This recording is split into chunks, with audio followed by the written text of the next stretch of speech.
So हे guys, तुम्हाला तर माहिती आहे आपल्या दुकानाचं काम चालू आहे, त्याच्यामुळे आम्ही आलेलो उल्हासनगरमध्ये आलो. भावाला भेटलो पहिल्यांदा, कारण की या सगळं सामान आम्ही याच्याकडनंच घेतलेला.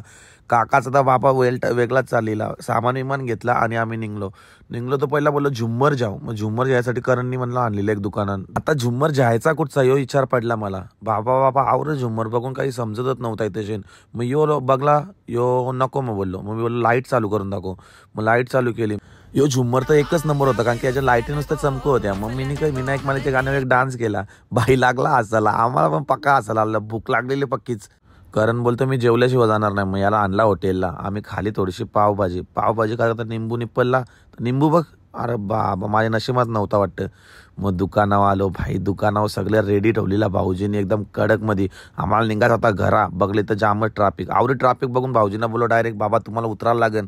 भाऊजीने केले ट्रॅफिक बाजूला ना, तेवढ्या भेटलं आपलं फॅन भेटलो ना. मग डायरेक्ट घरा त्यांना भेटून